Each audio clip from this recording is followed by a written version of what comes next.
Me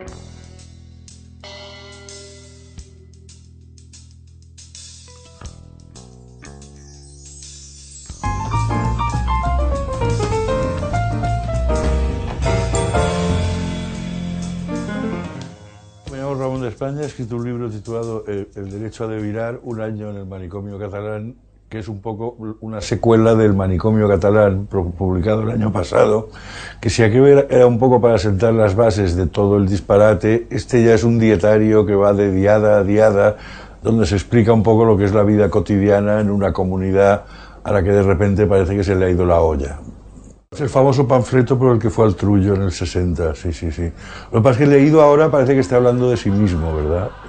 Es lo triste de la situación. Y la cita de abajo, la de Chávez Nogales, de ahí me pareció muy adecuada, porque ya en el 34 se ve que nos pasábamos la vida organizando paradas, desfiles y juegos florales, ¿no? Y como puedes ver, seguimos en las mismas. Yo esta obediencia, este gregarismo, la verdad es que me ha sorprendido y no para bien, ¿no? Yo siempre había pensado que éramos un pueblo más bien emprendedor y que hacía las cosas por su cuenta y que no esperaba que le diesen instrucciones. Pero claro, esto ha cambiado tanto desde el pujolismo, nos hemos convertido en una sociedad de funcionarios cuando nunca lo habíamos sido, y sobre todo las cuestiones patrióticas y sentimentales han acabado consistiendo esto en una especie de grandes marchas verdes permanentes en la cual el que se lleva el gato al agua es el que te saca a la gente a la calle, ¿no? De ahí que dos instituciones aparentemente particulares pero muy subvencionadas como la ANC y Òmnium sea en este momento la fuerza de combate, digamos, del gobierno, ¿no?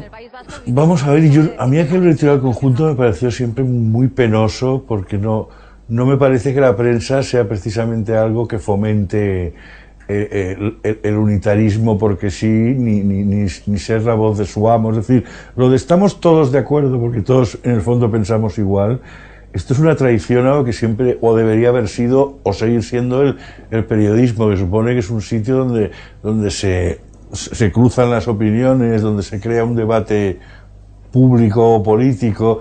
Entonces, esa unanimidad a mí me pareció, la verdad, que estaba más bien relacionada con las subvenciones de la Generalitat a cualquier publicación que se edite en catalán. Tú piensas que los dos principales diarios de Barcelona, La Vanguardia y en el que yo colaboro, en El Periódico, tienen una edición en castellano y uno en catalán. Solo por la edición en catalán tienen derecho a una subvención automática. Y entonces, claro, entre la bajada de ventas de la prensa impresa y el dinero tan necesario que te llega del gobierno, es así, yo creo, como acaban saliendo editoriales conjuntos y cómo se va llenando todo de columnistas soberanistas, porque saben que dependen del dinero público para tirar adelante.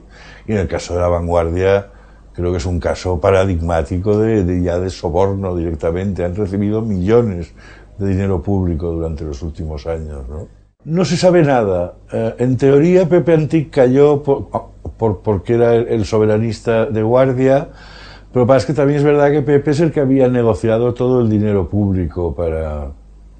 En cualquier caso, ahí sigue con una columna y parece que es más difícil, que no hay manera de sacarlo de ahí ni con agua hirviendo, ¿no? En cuanto al conde de Godó, vamos a ver, es que durante toda la historia del diario siempre ha estado con el que mandaba. Lo que pasa es que esta vez ya creo que hubo incluso una bronca de su majestad el ex-rey al conde recordándole que él le había hecho grande de España y que si le estaba haciendo la cama, ¿no? Con lo cual nuestro pobre conde creo que se ha quedado que entre perder, digamos, la protección de la monarquía y perder el dinero de la Generalitat, está fabricando este híbrido un poco que está fabricando Carol, que ha bajado la carga soberanista, ha bajado un poco, pero se conserva como para no indisponerse del todo con la fuente de ingresos, ¿no? Es que claro, yo recuerdo que corría una historia en Barcelona cuando ganó Maragall, que a Antich se le ocurrió decirle al conde, pues nada, señor conde, habrá que pasar a la oposición. Y se cuenta que el conde le dijo, pero oiga, Antich, usted en los muchos años de vida de este diario, ¿cuándo ha visto que hayamos estado en la oposición? hubo una época, hace años, que se consiguió la cuadratura del círculo. Las páginas de Cataluña eran pro convergencia y las páginas de España eran pro PSOE. O sea que siempre ha sido un equilibrio, digamos, siempre del lado del que manda y pensando siempre en la propia supervivencia y su, digamos, su posición social, digamos, de diario oficial de la ciudad, ¿no? Bueno, es que es un diario que ha cambiado bastante. Vamos a ver, siempre había sido el diario sociata por antonomasia y se suponía que de las clases populares, ¿no? Frente a un supuesto elitismo de la vanguardia y el país, ¿no? Lo que pasa es que, ya te digo, desde la época esta del editorial conjunto y de las subvenciones automáticas, yo creo que han ido derivando hacia un público que yo ya no tengo muy claro, porque el público independentista ya tiene otros diarios con los que saciarse, ¿no? Entonces está como en un cambio de dirección que yo personalmente no sé muy bien a dónde lleva, más allá de conseguir un dinero inmediato que va muy bien, pues para una empresa y un diario cuyas ventas, como los de todos, han bajado en los últimos años. Pero ya te digo, pasó de ser el diario oficial del PSC, para entendernos, a una cosa un poco más variada y como con una presencia obligada de soberanistas para congraciarse con el que da el dinero, ¿no? Pero esto en mayor o menor medida ha pasado en todas partes, ¿no? También El País ha acabado montando una edición por internet en catalán para acceder a esa entrada de dinero automática. Yo creo que sí, vamos a ver, el momento en que saca a colación el tema de la corruptela del 3%, pero se echa atrás para salvar, digamos, la unidad en torno a un estatuto de autonomía que en realidad no lo había pedido nadie, es el momento en el que yo personalmente pierdo la esperanza de que las cosas cambien y mucha otra gente conmigo. O sea, cuando tú votas a un político pensando que va a cambiar el rumbo de la nave, ¿no? Que vas a tener una relación más amable con el resto de España, que va a potenciar el discurso social por encima del patriótico, y te encuentras con que lo primero que hace es sacarse de la manga un nuevo estatuto, que yo te aseguro que no había la más mínima anhelo ni deseo popular, como probó el hecho de que solo fue a votar el 35% de la población. Y una cosa que solo fue a votar el 35% se ha convertido ahora en una especie de piedra de toque fundamental para todas las reivindicaciones a reclamar y toda la supuesta incomprensión del Estado, ¿no? Bueno, Maragall ya llegó enfermo al cargo. Eso me lo ha confesado gente del PSG, que ya llegó que no estaba fino. Y si encima a un hombre que ya no está fino le pones al lado un cerebro como Carod Rovira, solo puedes esperar la catástrofe. Pero en cualquier caso fue el principio del hundimiento de la izquierda en Cataluña, que en mi opinión no ha cumplido con sus obligaciones. La izquierda no puede dejarse atrapar por el mensaje patriótico y olvidarse del mensaje social, ni estar en un permanente síndrome de Estocolmo, como se ha pasado la vida al PSC, pensando, es que claro, no merecemos gobernar porque los otros son más catalanes que nosotros somos un partido sucursalista con la sede en Madrid. O sea, todos estos complejillos, arrastrados desde el 80, desde la primera victoria de Pujol, yo creo que alcanzan el punto ya de tragedia con la victoria de Maragall, que se complementa con la parte de farsa de Montilla, ¿no? Un tipo que es andaluz pero ha decidido que es catalán y acaba montando manifestaciones de las que tiene que salir por patas mientras le gritan charnego de mierda, ¿no?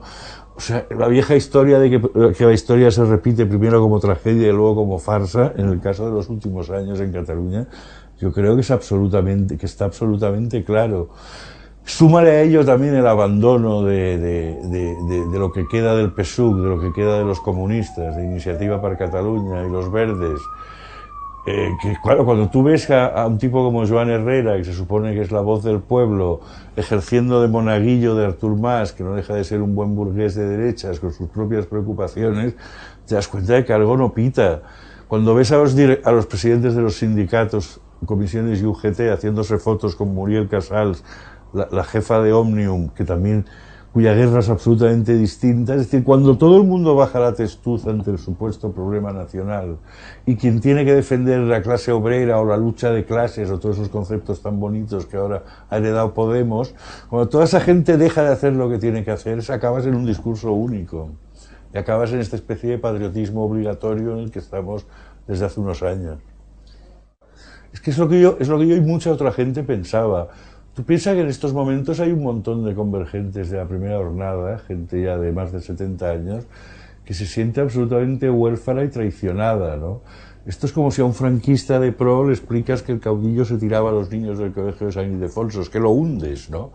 E incluso los que no podíamos soportar a Pujol ni su visión de Cataluña y del mundo, por lo menos queríamos creer que si alguien trincaba era la parienta, los hijos, pero él iba envuelto en un halo de santidad y se pasaba la vida riñéndonos y diciendo lo que había que hacer.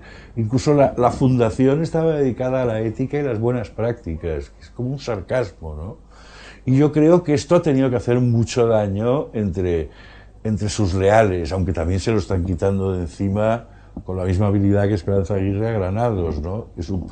Y la respuesta de Junqueras fue de traca, dijo que la culpa era del sistema autonómico español que fomentaba el caciquismo.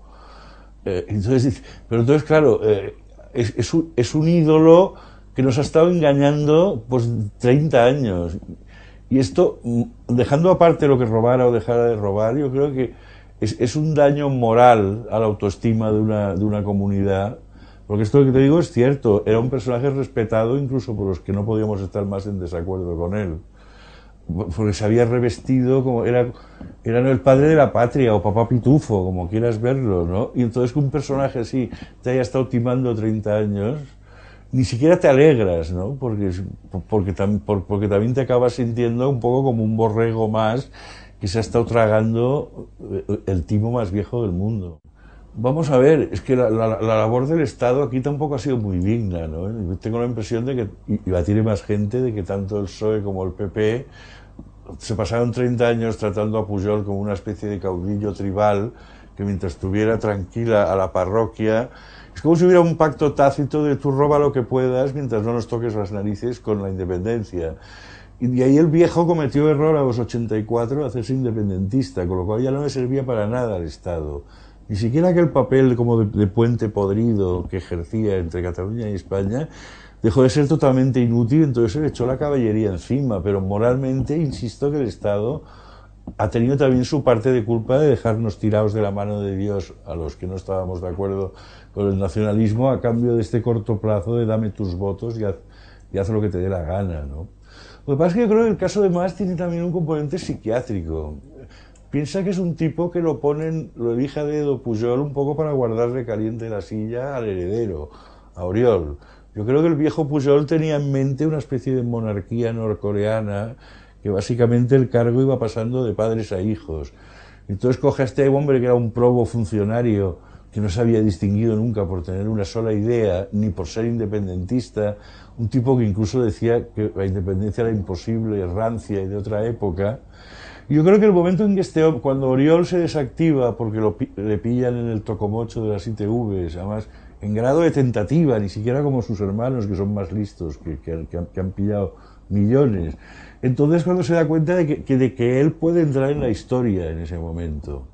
Entonces cuando se monta toda esta película independentista que por un lado va muy bien también para ocultar toda la corrupción y toda la porquería de allí dentro, porque si no me equivoco en estos momentos hay 4 tipos en el Parlamento de Convergencia imputados, incluyendo al hijo del gran líder, ¿no? Entonces es un poco el viejo truco de Pujol cuando banca catalana de me envuelvo en la bandera y digo que los ataques contra mí son contra la patria y siempre consigues una masa, una clac que te sigue, ¿no? Y también la crisis, claro, es verdad, más una cosa más o menos cierta, que es quizás la contribución excesiva de Cataluña a todos los gastos del Estado, pero que también es excesiva la de Madrid, la de Baleares. Yo personalmente creo que esto se podría haber arreglado si Maragall en su momento, en vez de recurrir a la épica, se hubiera venido aquí a hablar con Zapatero, a decirle que estábamos tiesos y a que nos arreglara un poco la factura, ¿no? No sé por qué le dio por esta cosa épica, que es un sentimiento además que en Cataluña nunca ha gozado de gran predicamento, siempre nos hemos distinguido por pactar y por ver cómo se podía llegar a acuerdos, ¿no? Y ahora estamos pues con este delirio que es que tampoco sabes cómo acabará, porque además son sordos, o sea, es que ya no es lo que diga España, es lo que diga la Unión Europea, también hay muchos que les trae sin cuidado.